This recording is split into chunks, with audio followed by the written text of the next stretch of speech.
Copy that, ELCOM. All systems are go for entry, descent, and landing. Stand by. Stand by.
At the dawn of the 21st century, space agencies in Europe and America began making plans to land the first humans on Mars. But manned missions to the Red Planet have been proposed before.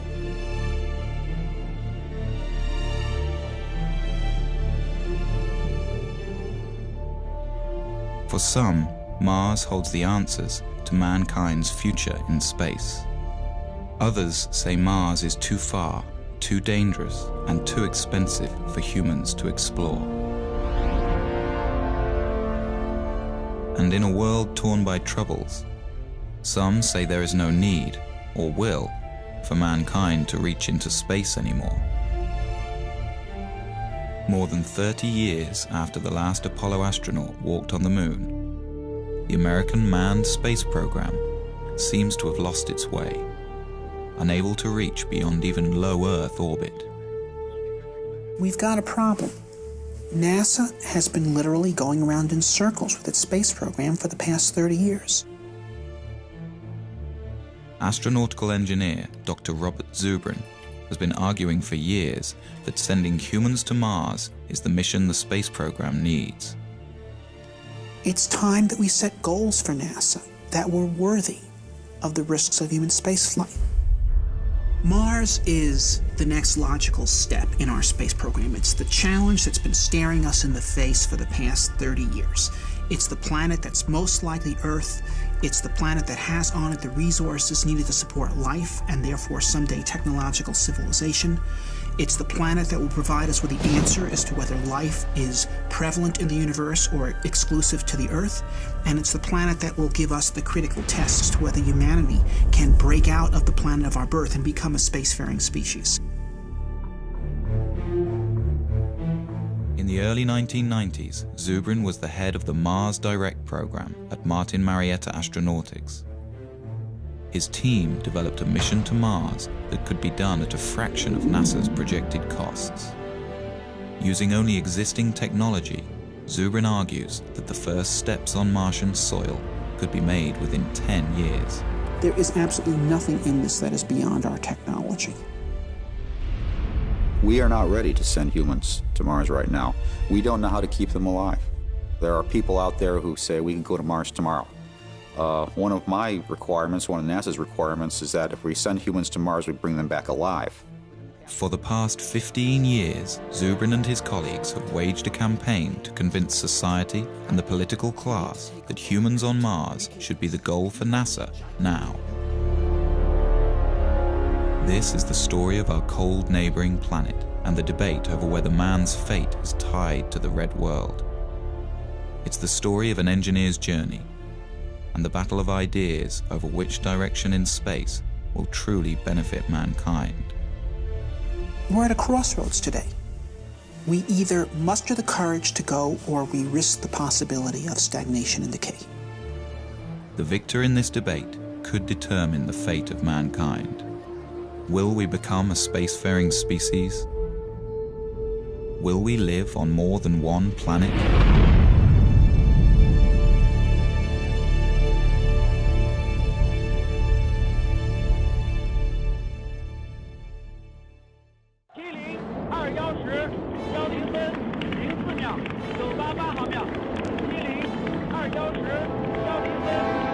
In the winter of 2003, the Chinese put their first taikonaut in space.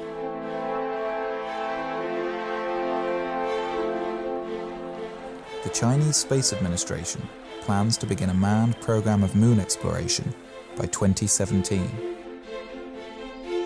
The European Space Agency has outlined a plan for humans to the moon by 2024 and to Mars by 2033.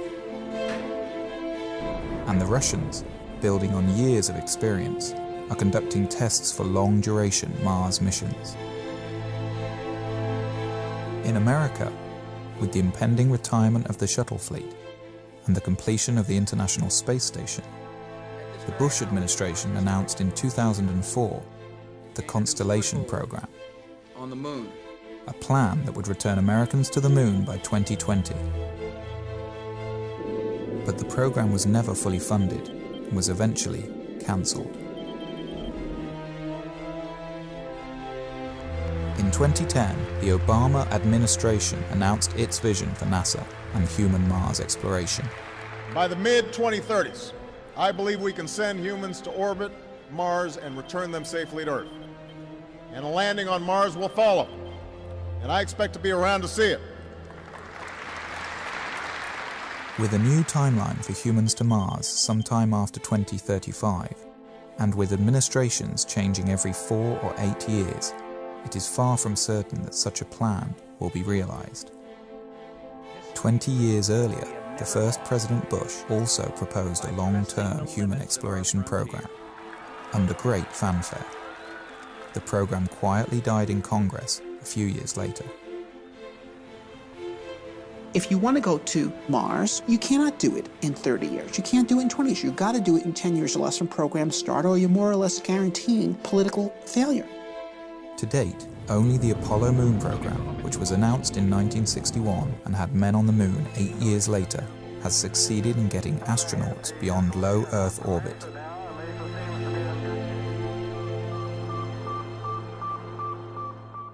I was 5 when Sputnik flew. And while to the adults, Sputnik was a terrifying event, to me, as a child who was already reading science fiction, it was exhilarating, because it meant that this possibility of a spacefaring future was going to be real. And I was 9 when Kennedy gave his speech committing us to the moon. To go to the moon in this decade and do the other things, not because they are easy, but because they are hard. I grew up during the 60s when it was Mercury, it was Gemini, it was Apollo. Every month, NASA was doing something more impressive than in the month before. We were going to be on the moon by 1970, Mars by 1980, Saturn by 1990, Alpha Centauri by the year 2000. We were moving out, and I wanted to be part of that. And so I got myself a scientific education. But then in the early 70s, it's all collapsed. We achieved the first part of that program, Moon by 1970, but the Nixon administration shut down the rest, and we did not move out into space. And for a while, I accepted that, grudgingly. I became a science teacher. But then in the early 80s, something hit me, and I said, I'm not going to accept myself doing less than what I had dreamed of doing when I was a boy. Zubrin went back to graduate school, getting advanced degrees in engineering and aerospace. He then went on to work at Martin Marietta, which later became Lockheed Martin, designing interplanetary missions. It was here that Zubrin's obsession with the Red Planet began to take hold.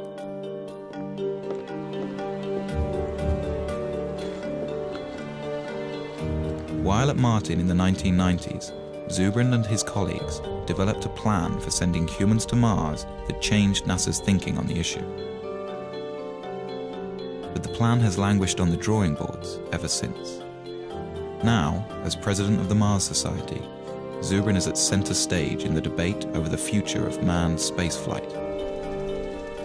Known as a smart, visionary scientist, he has authored several books on exploring space and is the self-appointed spokesman for the possibility of colonizing Mars. Mars is where the future is. Mars is the closest planet to the Earth that has on it all the resources needed to support life and therefore technological civilization. It has water, it has carbon, it has nitrogen, it has a 24-hour day, it has a complex geological history that has created mineral ore, it has sources of geothermal energy. Mars is a place we can settle. One reason for such optimism over a frozen world like Mars is evidence that 2 billion years ago, Mars was a much warmer and wetter place. We think that at one time in the ancient past, Mars was very similar to the condition of early Earth. This Martian warm age lasted for over 1 billion years and could have been a suitable environment for the development of life. If we go to Mars and find evidence of a second genesis on Mars, I think we can conclude that the universe is full of life. We can probably conclude that on some planets that life evolves to more complex forms, and I think we'd be reasonable to conclude that intelligence could also emerge on some planets as well. It really does answer the question, are we alone? And that to me is a question that transcends science. It's a philosophical, societal, as well as scientific question. To me, that's the big prize. That's why Mars is interesting. That's why human exploration makes sense. Space programs are often criticized for the huge sums of money they require. Although the American space program is less than 1% of the federal budget, a human mission to Mars may have to wait for better times. There are those who say that we have many problems to deal with here on Earth, and we need to postpone ventures such as the human exploration on Mars until these problems are solved. Well, there were many problems in Spain in 1492, and there still are. There are problems that need to be dealt with here on Earth and should be dealt with. But we also have to think of the future. We also have to think about opening up new volumes in human history.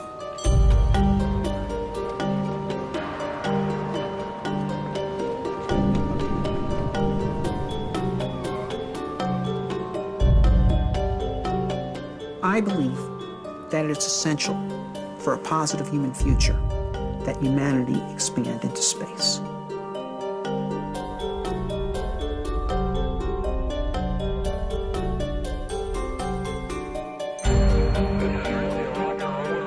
The greatest value that we got out of Apollo was the creation of intellectual capital through the inspiring of millions to go into science and engineering to be part of the great adventure of human expansion into space. There's a phrase that happened with the Apollo program, which was, if we can go to the moon, we can, and then everybody's filled in whatever they were interested in. Build mass transit, cure cancer, do this, do that.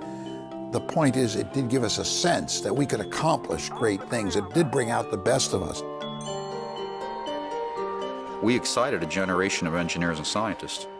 The generation that built the computers and cell phones and all the technology everybody uses today and takes for granted.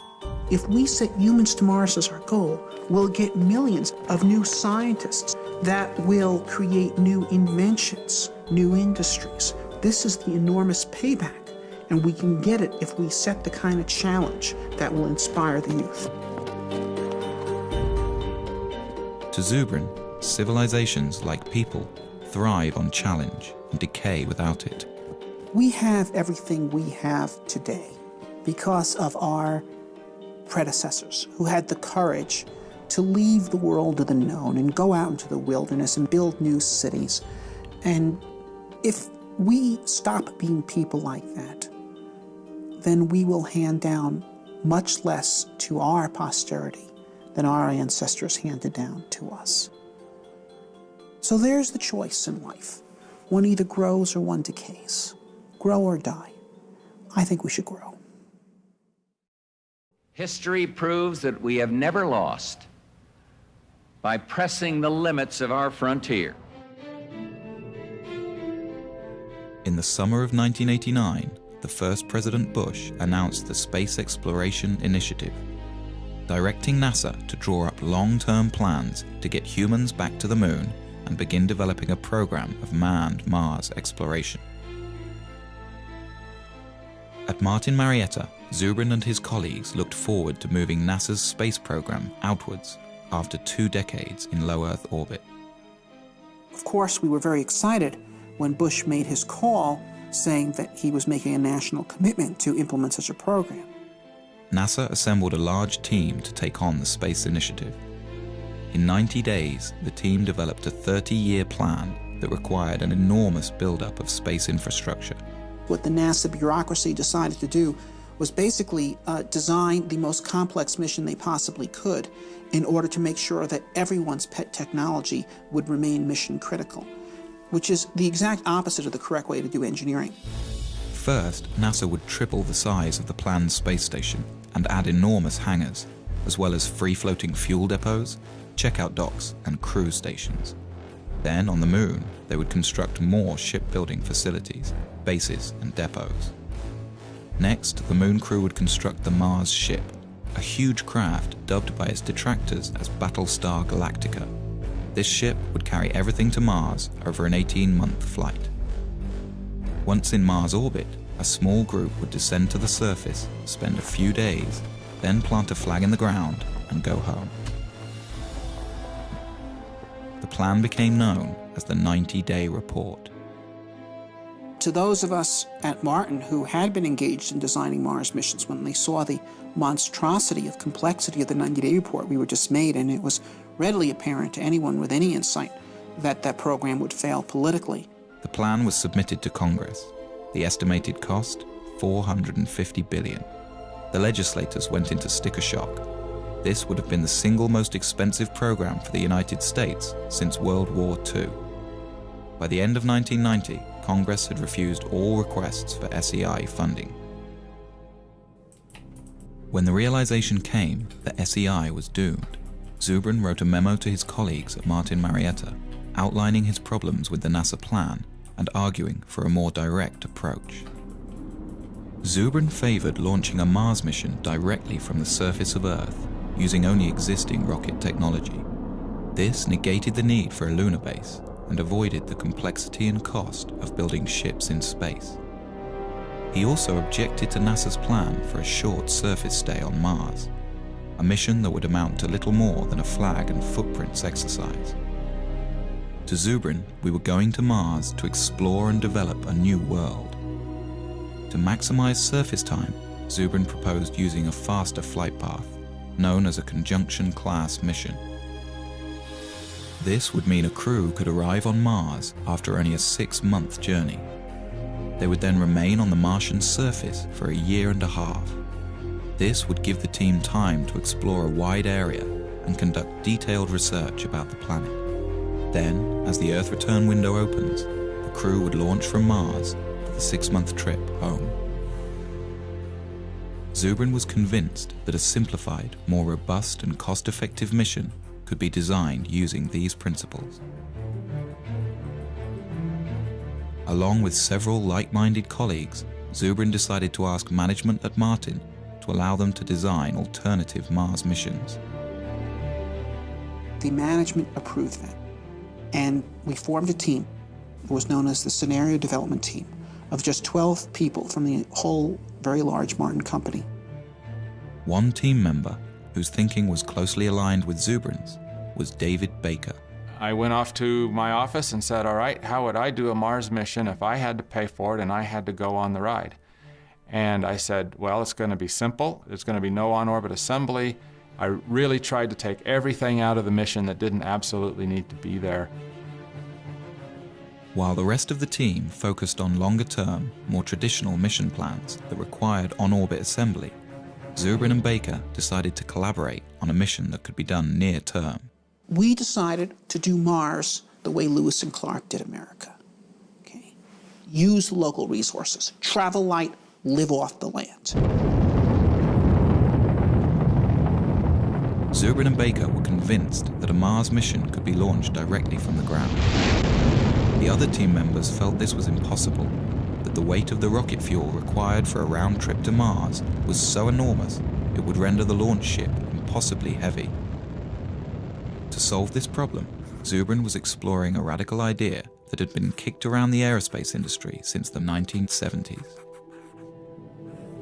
The idea was to produce a methane-oxygen rocket fuel directly from the Martian atmosphere. It was a relatively simple and robust chemical engineering procedure that was done commonly in the 1800s, the era of the gaslight. If the idea worked, astronauts could land a relatively light ship with empty tanks. They wouldn't have to ship all the fuel with them for their return trip. This would radically lower their size and weight.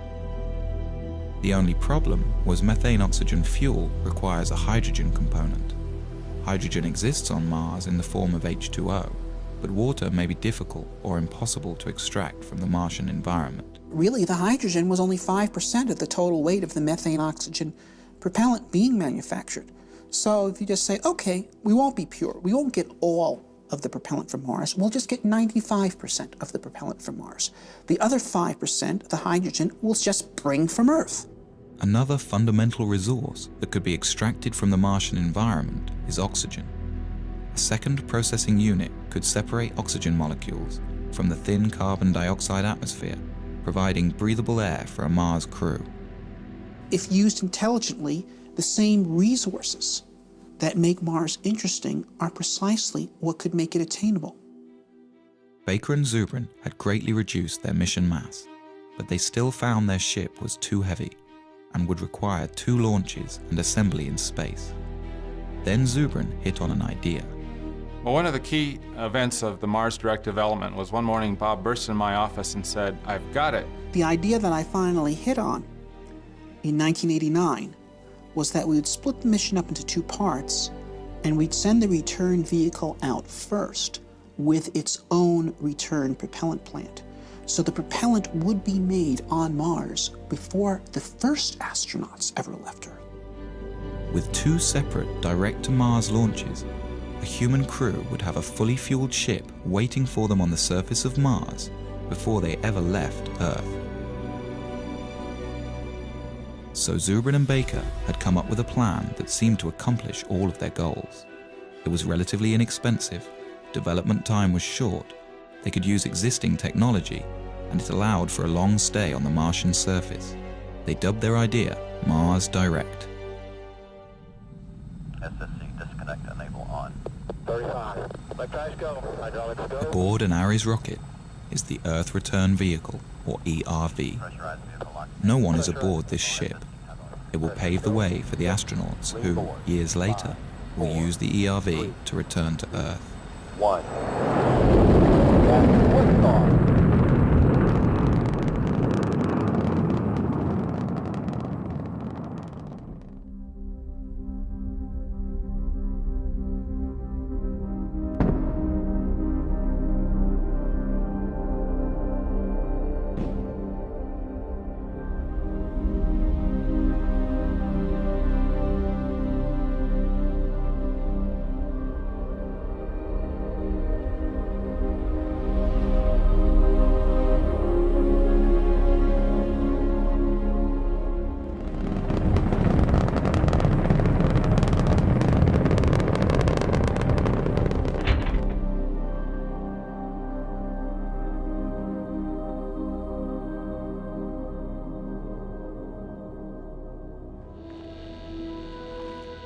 On its second day, the ERV deploys a small nuclear power reactor. The reactor powers a chemical plant inside the ERV. the plant will produce the methane-oxygen rocket fuel for the launch home.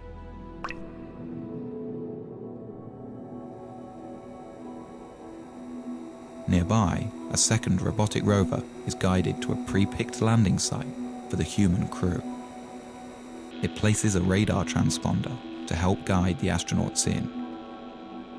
The long journey to land a human being on Mars begins. 3, 2, 1, engine start.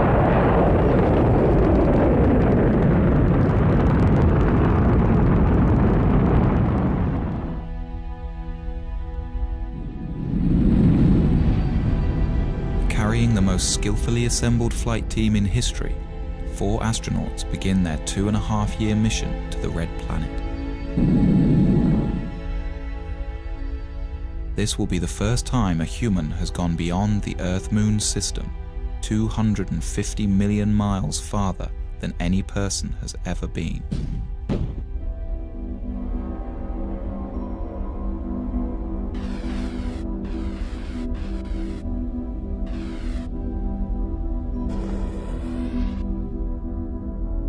To counter the health problems of zero gravity and to fully acclimate the astronauts to Mars, the ship will deploy a weighted tether attached to the last stage of the spent rocket booster.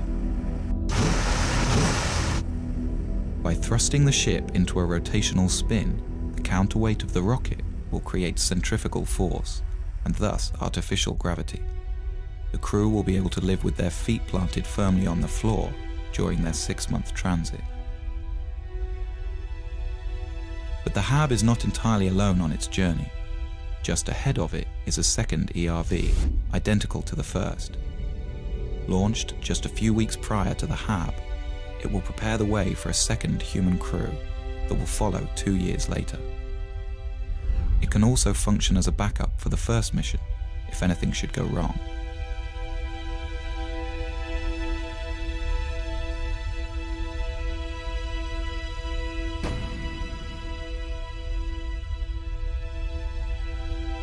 On the 6th month of the flight, the crew will gaze upon an alien world. This is the new frontier. Oh, spectacular. Just spectacular. After days in orbit and satisfied with the landing conditions, the crew will receive final word from Mission Control on Earth. All systems are go for entry, descent, and landing. 3, 2, 1.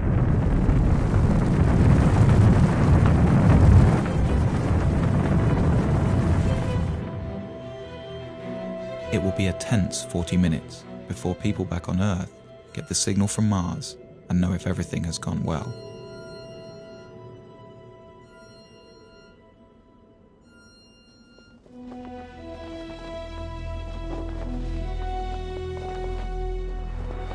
Okay, 75 feet. Car's looking good. Down a half. 6 forward. 60 seconds. Lights on. Forward. Forward. 40 feet down, 2.5, big shadow. 4 forward, drift into the right a little. 30 seconds forward. Contact light. Okay, engine stop. We're seeing it on the LTP. We're on Mars, everybody.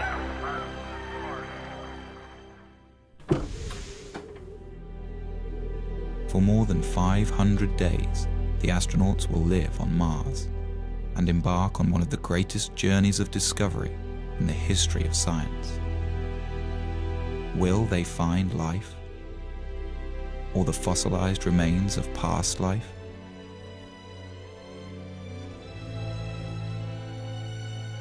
Such a discovery could tell us whether our solar system has seen more than one Genesis, and answer the ultimate question: are we alone?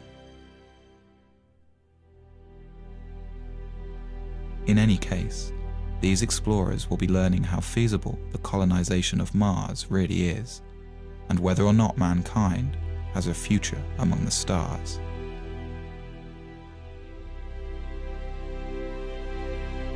Then, when the time comes and the window for Earth return opens, the crew will climb into their Earth return vehicle and head home.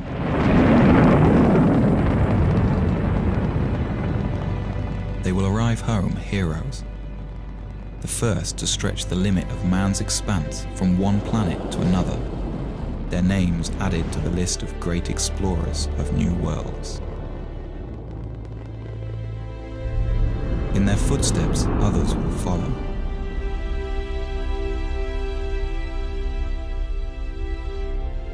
What began as a trickle is free to rise into a deluge of humankind, sweeping over a once barren land and transforming it into a viable new world.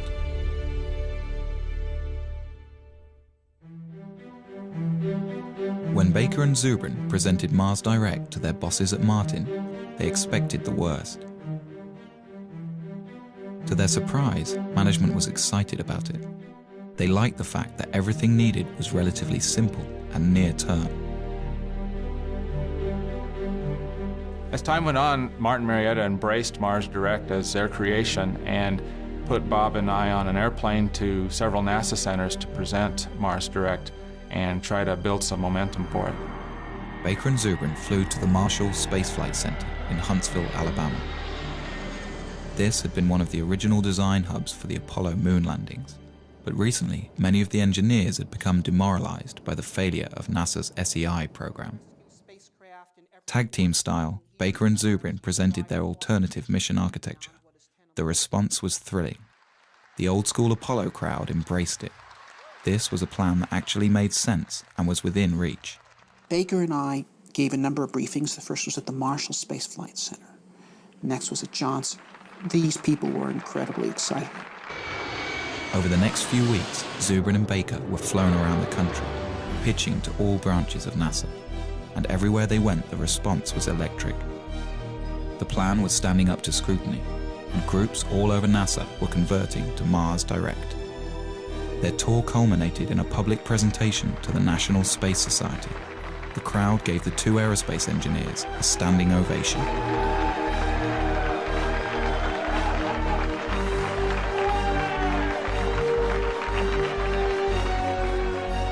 A week later, the story was in newspapers around the country.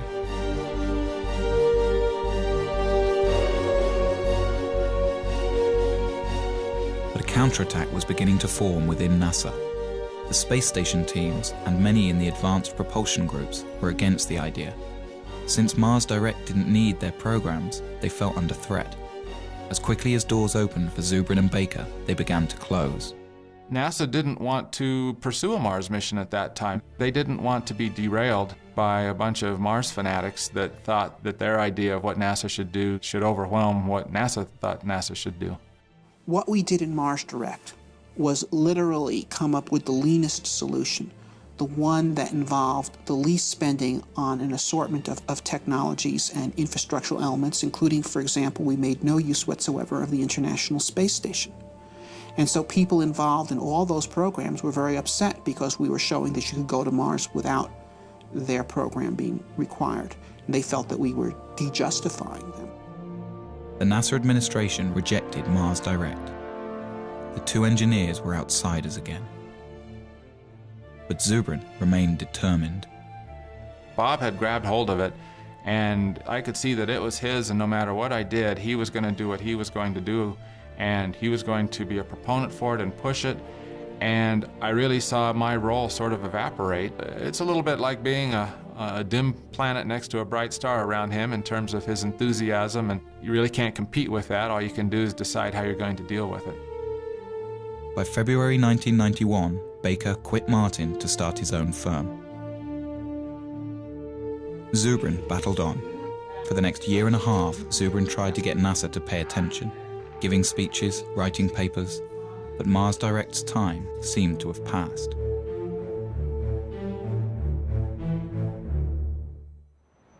But then in 1992, a new administration came into power at NASA, and Zubrin saw a second chance. I was invited to brief Mike Griffin, who was the Associate Administrator for Space Exploration in charge of the whole Space Exploration Initiative. He immediately became a very strong supporter of Mars Direct. But before the engineers at NASA would take another look at Mars Direct, they wanted Zubrin to prove that producing rocket fuel on Mars could work. They gave Martin Marietta a small budget to do an experiment.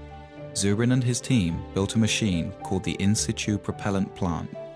It could take carbon dioxide, the dominant gas in the Martian atmosphere, combine it with a little hydrogen, and produce a methane-oxygen fuel. We did it in 3 months with a very small team. We built a plant that was 94% efficient, and no one who actually participated in that effort was actually a real chemical engineer. They were all aerospace engineers, like me, who were simply dabbling in chemistry in order to prove to NASA that 19th century chemical engineering really worked. With the experiment a success, the administration had Zubrin give detailed briefings of the mission plan to the engineers at the Johnson Space Center. They liked it, but had some problems. Dave Weaver was the lead mission architect.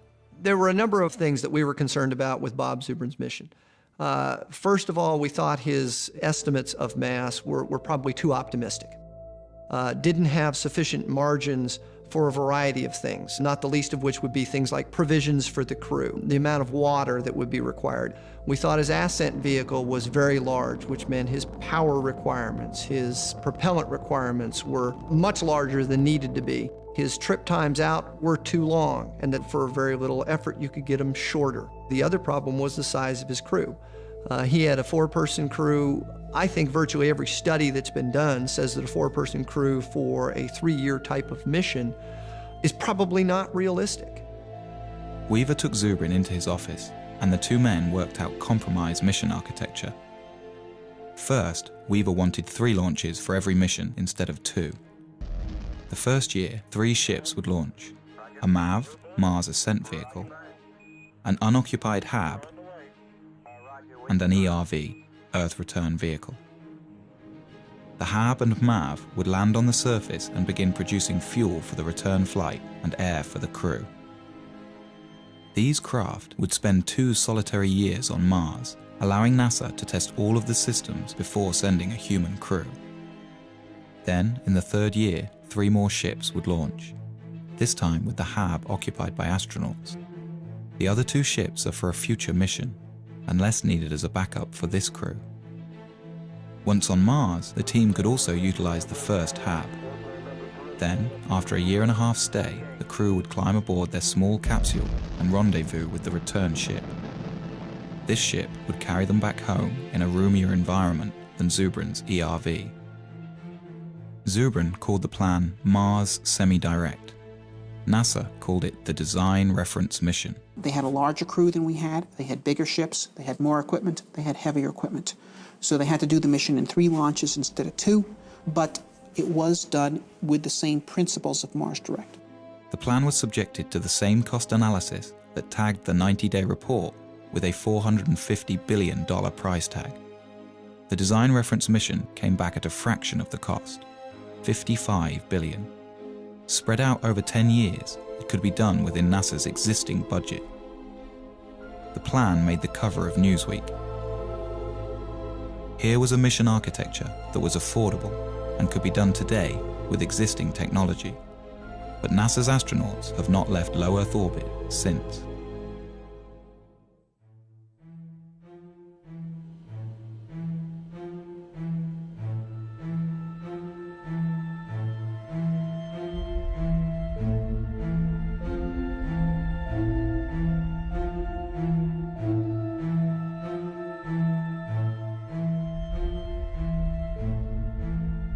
With the completion of the International Space Station and the retiring of the Space Shuttle program, a debate rages over the future of space exploration. Should NASA continue to focus on low Earth orbit, developing technologies for the future? Or should NASA have a goal, like it did in the 1960s with Apollo? The way we got to the moon was by a presidential imperative that demanded that NASA get to the moon within a decade. So NASA was forced to sit down, design a plan for how to do that, and then fly the mission. Since that time, without the presence of a driving imperative, we engage in basically a random set of constituency-driven programs which are justified ad hoc afterwards by the argument that they could prove useful at some time in the future when you actually have a plan to go somewhere. I think NASA has focused on a steady process where the government can't just pull the plug on their funding.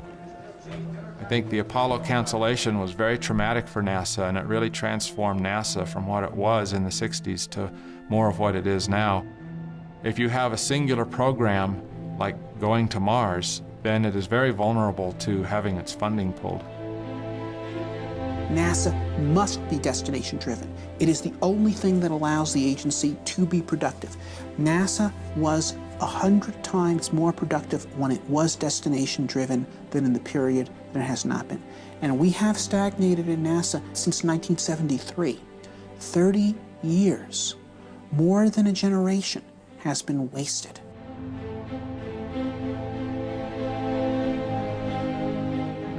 The American space program's been stagnant for 30 years. There's a once-in-a-generation shot right now to get it moving again by giving it a goal that'll take it somewhere. So the stakes today are high. And if you ask me if I am nervous right now, I am. Dr. Zubrin. Why is NASA stuck in low Earth orbit? The problem with NASA's lack of current achievement is not money. The problem is lack of focus, it's lack of a goal. It shouldn't be humans to Mars in 50 years. It should be humans to Mars in 10. We can do this. We do not need gigantic nuclear electric spaceships to send people to Mars. That is pork, it's nonsense. The primary question I get from the American people is, why aren't we doing this? There's a big sense of disappointment, almost verging on a sense of betrayal. The purpose of spaceships is to actually travel across space and go to new worlds, not to hang out in space and observe the health effects from doing so. Dr. Zubrin, in your testimony, you were very passionate on it, but you also were mad. You're mad we haven't done this, or that this vision has been stolen from a generation? I guess you could say that. It's like Columbus coming back from the New World and Ferdinand and Isabella saying, so what, forget it, burn the ships. Okay, that's what has happened in this country.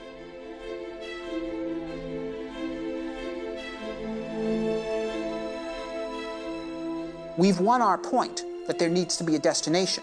The point we need to win on now is that the destination needs to be Mars, and it needs to be soon.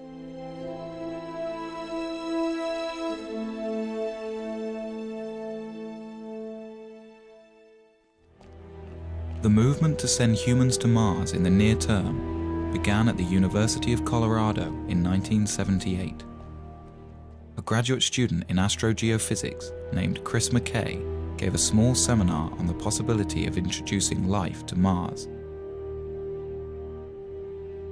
I got interested in Mars in graduate school.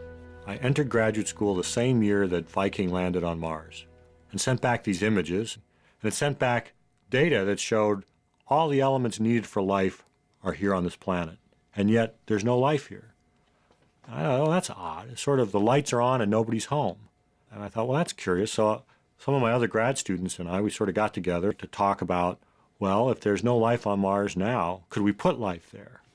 And that evolved also into the question, well, maybe there was life in the past, and we could find fossils, evidence of it. Well, how would you do that? Well, you do that by sending people there.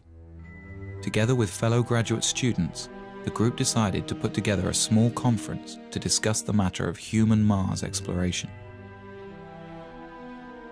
We basically just started a forum. We invited everybody from all the NASA centers and from all the universities that were involved in it, and they all came. And it really was, in retrospect, I realized a very important step toward building a consensus for human exploration of Mars. In 1996, I published my first book, The Case for Mars, and the response was phenomenal. I got 4,000 letters from all over the world. I had Parisian bankers and 12-year-old kids in Poland and firemen from Saskatoon and astronauts, and they're all writing me and saying, how do we make this happen? Bob Zubrin came to the third Mars conference and got very much involved. And he was willing and interested in forming a society, forming a group and organizing.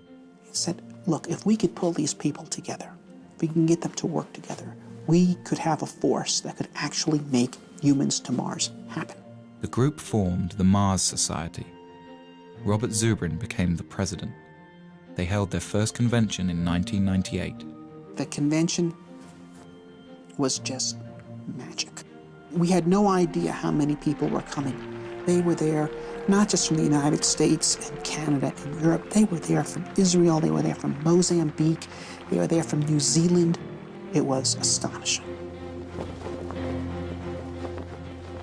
Since its inception, the Mars Society has attracted members worldwide. Derek Shannon is the head of the Southern California chapter. He's met with political leaders from all over the country. If you make them look at the whole Mars vision in historical terms, it becomes a much easier sell. How will the Martians remember our century? They're probably not going to remember our deficit, our wars, our healthcare. Those will be footnotes. What they'll remember is that out of all of human history, there came a generation that decided to take this amazing step out into space. And if you tell politicians that they're the ones whose names actually get to be remembered, that's when, hopefully, the space program starts going somewhere.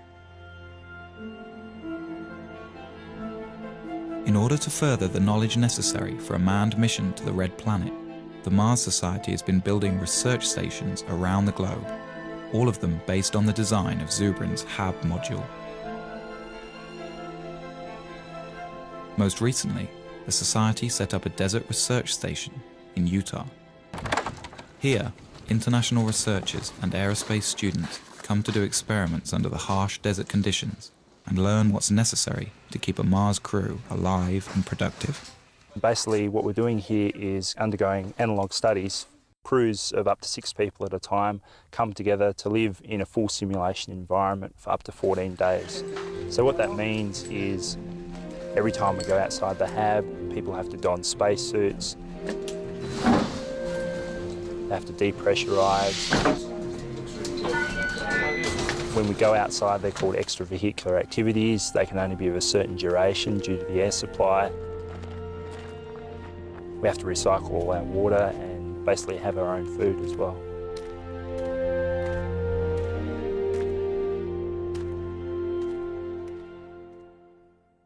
It's great to fantasize, but it's another thing when you have to put it together, when the nuts have to fit the bolts.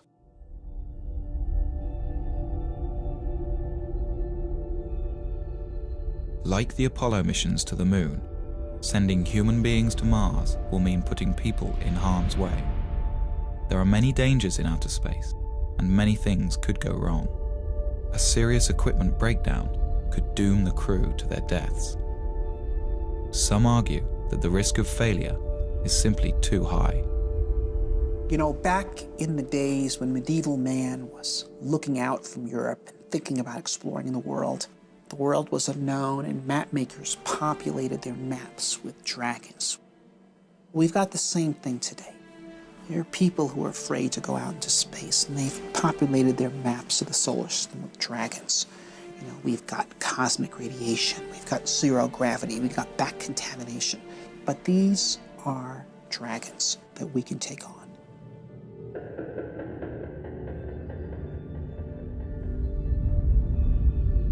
There are 2 kinds of radiation astronauts must contend with in outer space: solar flares and cosmic rays. Solar flares are floods of protons that burst from the sun at irregular intervals and would be dangerous to an unshielded human crew. We are not ready to send humans to Mars right now. We've got to know a lot more about radiation and radiation mitigation. One of the Apollo flights barely missed, like by a week, a major solar event. If it had gone off when the Apollo astronauts were on the way back and forth to the moon, they would have gotten their entire lifetime radiation dose in that one mission. And that's just one solar flare. So that's why we worry about this. In the Mars Direct plan, Zubrin envisions a central insulated core where a crew can retreat to while the radiation passes by. The core would be surrounded by all the provisions of the mission. This should stop any harmful dose of radiation from reaching the astronauts. Basically, you use your pantry as your storm shelter. So a solar flare happens, the alarm bell rings, the crew goes into the storm shelter, they stay in there cramped up pretty tight for a few hours until the all clear rings and they come out. This is going to happen once, it might happen twice in the course of the mission. The second type of radiation is cosmic rays. This constant rain of charged particles comes from interstellar space and cannot be avoided without many meters of shielding. We can experience some of this type of radiation on Earth at high altitudes. Airline pilots who spend their careers flying high in the atmosphere can receive almost as much of this radiation throughout their life as a Mars astronaut would on a 2.5-year mission. It's a long trip. It's a 6-month trip there, a 6-month trip back. It's probably a year on the surface. That's a lot of radiation. The best estimates are that the magnitude of that dose is not that great, perhaps 60 rem of radiation scattered over 2.5 years. Now, 60 rem of radiation delivered over a long period of time like that would not create any noticeable effects at all. It would, though it is believed, increase your statistical risk of getting cancer at some point later in your life by about 1%. Right now, if you're an average American and you do not smoke, you have a 20% chance you're going to die of cancer. This would make it 21. If you're an average American smoker, it's 40. So in fact, if you recruited the Mars crew out of smokers and sent them to Mars without their tobacco, you would be reducing their chance of getting cancer.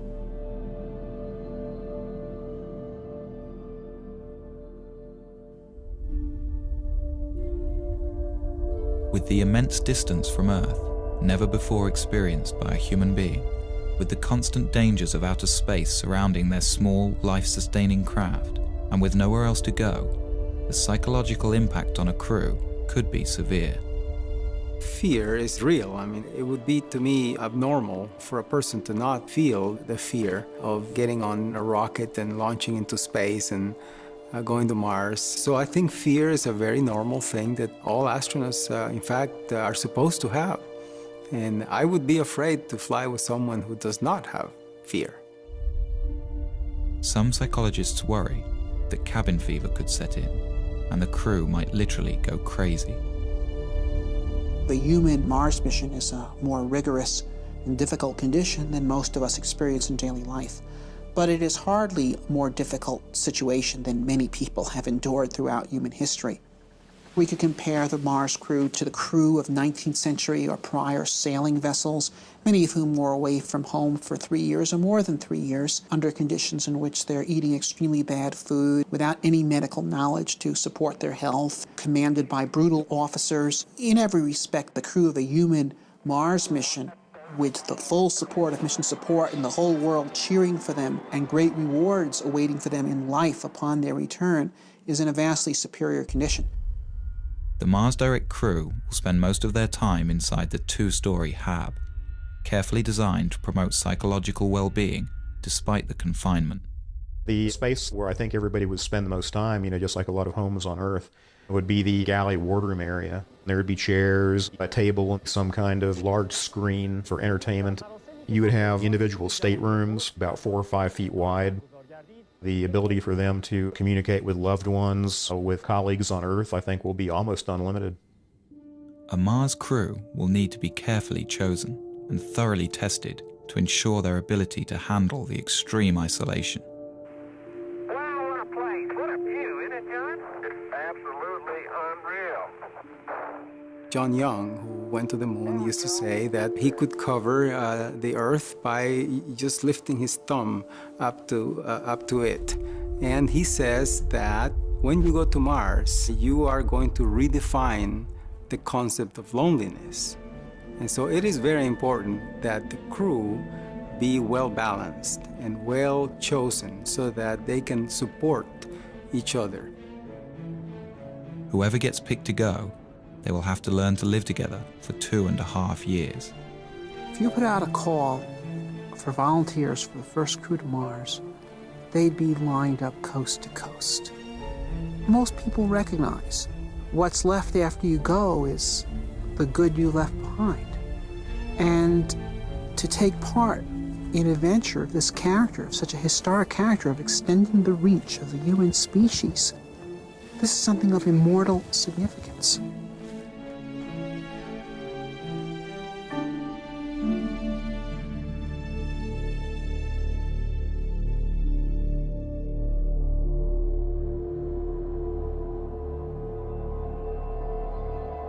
One of the most bogus threats associated with the Mars mission is the so-called back contamination issue, which is this notion that you go to Mars and discover these virulent disease organisms that you bring back to Earth and destroy all life on Earth. If we discover life on Mars, One fear is that our Earth biology will have no defense against possible Martian pathogens. Some argue that missions to Mars cannot be risked until we can prove Mars is free from harmful contaminants. This is completely nonsensical. There's natural transfer of material from Mars to Earth all the time. We get around 500 kilograms of unsterilized Martian rocks landing on Earth every year, and they have been doing so for the past 3-4 billion years. And so if there were Martian organisms that could contaminate the Earth, they've already done so. Although the prospect of Martian diseases seems remote, lawmakers have required that NASA create elaborate protocol to ensure that any extraterrestrial material stays contained. And like the Apollo astronauts, who spent 17 days in quarantine after their return from a sterile moon, a Mars crew will have to be thoroughly tested for any harmful Martian pathogens. The probability is infinitesimally tiny. But nevertheless, this is our home planet and it's extremely important and we have to protect it. The idea of a pathogen on Mars is clearly ridiculous because there is no megafauna or megaflora on Mars for pathogens to infect. So it is impossible to propose a credible life cycle for a Martian pathogen.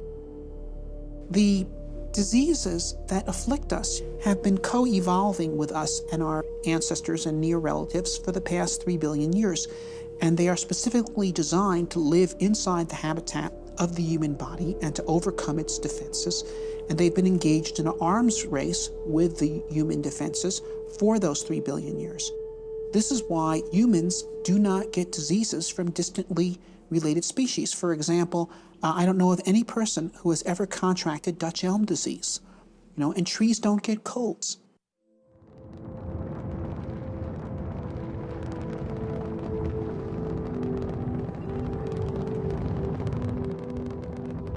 When the first Mars lander touches down, the crew will be staring out at a new world, a place that in 4 billion years, no eyes have ever seen.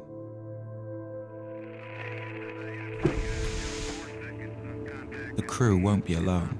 Millions of television viewers back home will be watching as the first man or woman places their footprint into the rust-colored soil. The crew will savor these moments, for here, someday, a new branch of civilization might begin, and future Martians will remember and celebrate this day.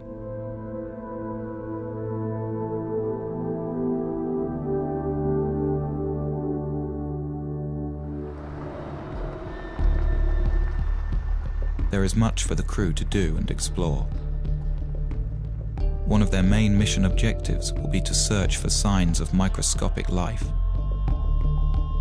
To do this, they will follow the ancient water flows. For on Earth, where there is water, there is life.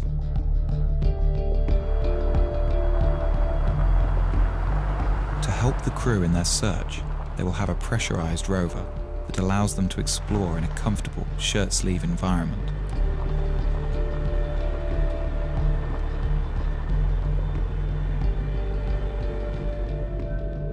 This means the crew can examine a vast area around the landing site during their 18-month stay. And there is much to explore. Mars has 58 different kinds of topography and a surface area equivalent to all the continents of Earth combined.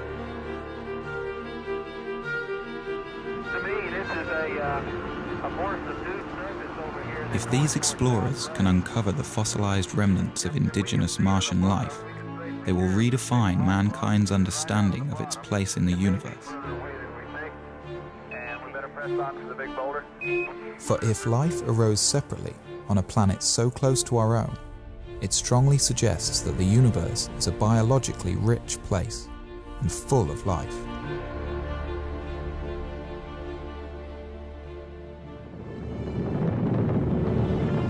For some, the ultimate question of Mars, though, is will there be human settlements on the planet? Will Mars become a new branch of human civilization?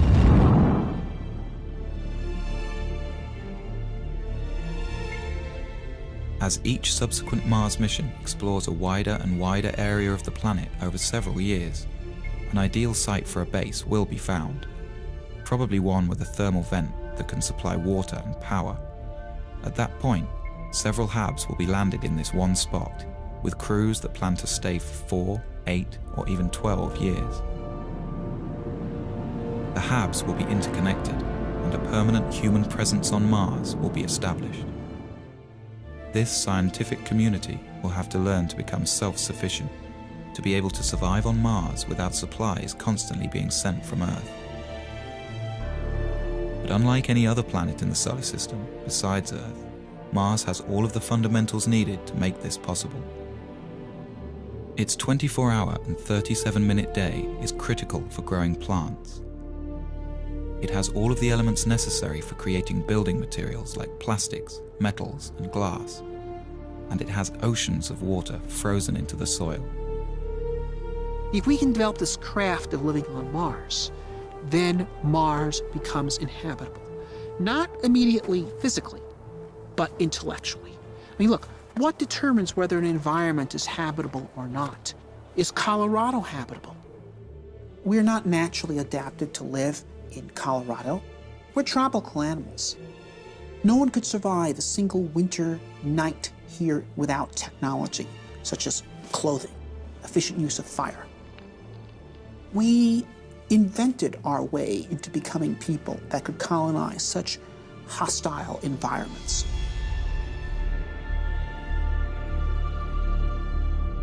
Eventually, with a lot of ingenuity and invention, the scientists will learn to live off the land. They will grow crops in the iron-rich but potassium-poor soil. And they will produce oxygen and energy from the water and atmosphere.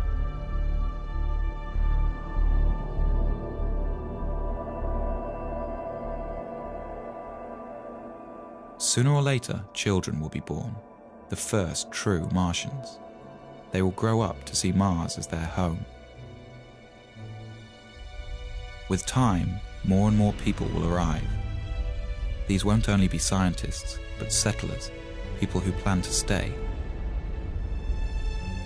They may come for all kinds of reasons, but to them, Mars will be a chance to start over, to build a new life for themselves.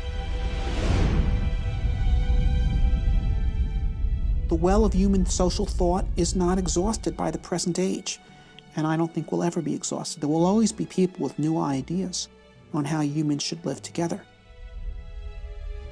With Mars so far away, the hold of Earth governments on their colonies will be tenuous.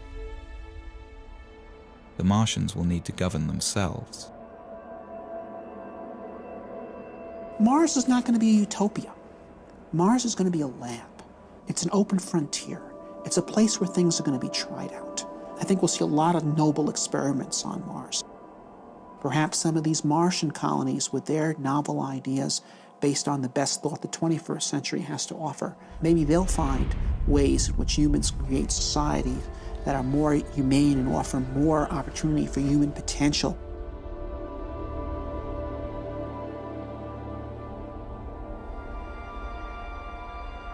The ultimate dream of the Martians will be to terraform their planet, to make Mars as hospitable as Earth.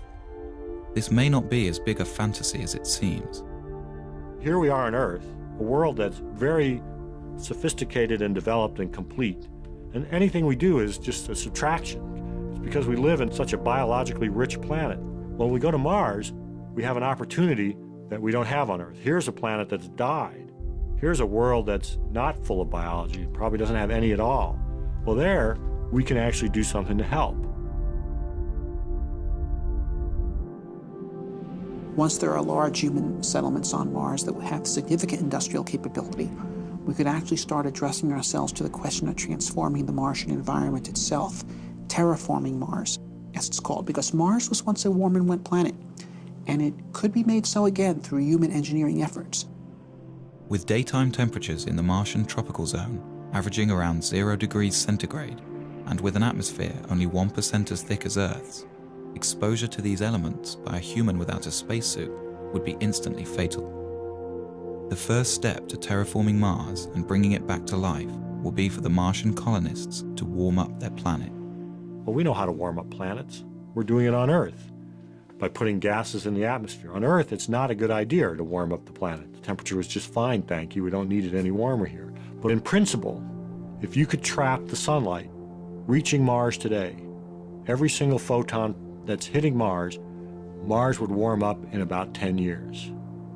Well, obviously you can't trap every single photon that's hitting Mars, but you can trap about 10% of them with the greenhouse effect. So that would imply that Mars could warm up in about 100 years. Well, 100 years is a long time, but it's not astronomically long. One idea is to build small, automated factories that produce super greenhouse gases with no ozone-depleting side effects. Although these gases would be unwelcome on Earth, for the Martians they would be an efficient way to trap heat. Then within a few decades, we would raise Mars by more than 10 degrees centigrade. And if you did that, that would cause massive amounts of carbon dioxide that is currently adsorbed into the Martian soil to start to outgas. Carbon dioxide is also a natural greenhouse gas. As it builds up in the atmosphere, more and more heat will be trapped, which will in turn cause more CO2 to outgas. The process will become automatic, and as the atmosphere thickens, Mars will eventually reach a state of equilibrium and stay warm naturally.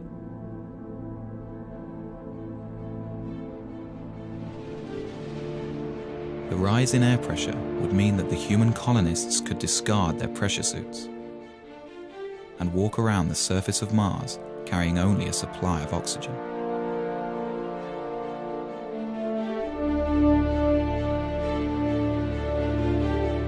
And as the temperatures rise on Mars, water frozen into the soil will begin to melt out. And for the second time in its history, Mars would have liquid water on its surface.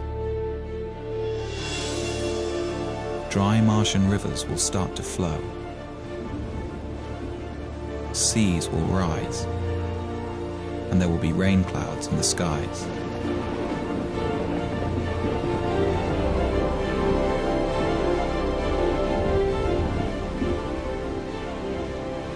The return of Mars to its warm and wet stage will make it a fertile environment for life. Any indigenous Martian organisms lying dormant will begin to grow, and Mars will be full of Martians.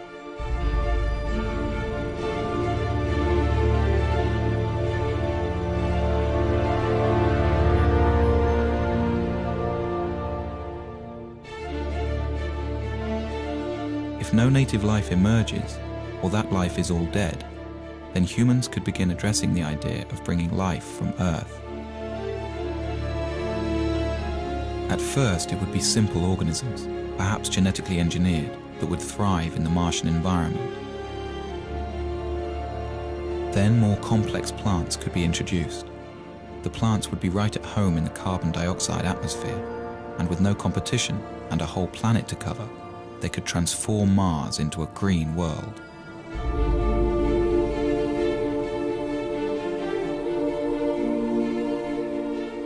Warming Mars so that it sustains life is rapid, but then the slow process of making the atmosphere breathable for humans and animals starts, and that's done by plants. Although the process will happen naturally, if the colonists can't find a quicker way, it will take tens of thousands of years. This is a philosophical debate. Many people think the universe has a big sign on it that says, "Do not touch." Leave it alone. It was made this way. It is not in our purview as human beings to change anything. I can respect that view, although I disagree with it. I think the universe has a big sign on it that says, "Go forth and spread life." Because when I look around the universe, I think life is the most amazing thing we see. It is just incredible. And we human beings are uniquely positioned to help spread life from this little tiny planet, which it seems to have been started on, beyond. And that's our gift. Earth's gift to the universe, I think, is the gift of life.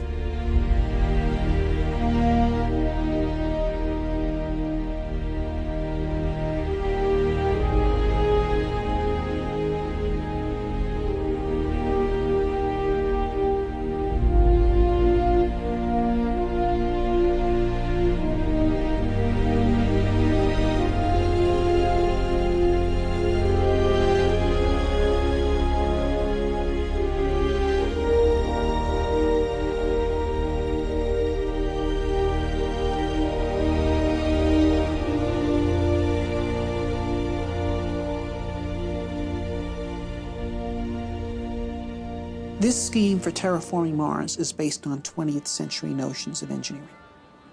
I don't think it is how Mars will actually be terraformed. What you have here is a 20th century mind trying to address a 22nd century problem. And so I think Mars will be terraformed by the 23rd century, not by the 33rd, by the 23rd. Things that would seem utterly fantastical to us is how it will actually be done. But it'll be done. We're at a crossroads today. We either muster the courage to go or we risk the possibility of stagnation and decay. The exploration of the solar system and expanding of life through the rest of our solar system and someday beyond is the kind of thing that will keep our civilization going. We're explorers by nature. Eventually we will go to the stars. And the question is, when will we start? I think a man-Mars mission could happen within 15 years. Some days I'm very optimistic. I think we can do it in 10, maybe 15 years. Other days I see all the political things that go into the space program. I look back on the 30 years we've been bogged down, and I get more negative about it, and I say it's going to be another 3 decades or 4 decades. I would be surprised if we got to Mars prior to 2025 or 2030. In May of 2018. Understanding the various political obstacles that exist and what we need to fight through to get the program started, I believe that we will be on Mars by 2020.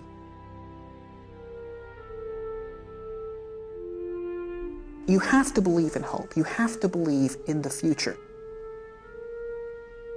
There are more and more people coming around to the point of view that a positive future for humanity requires human expansion into space. We will eventually break through the forces of inertia that have been holding this thing back.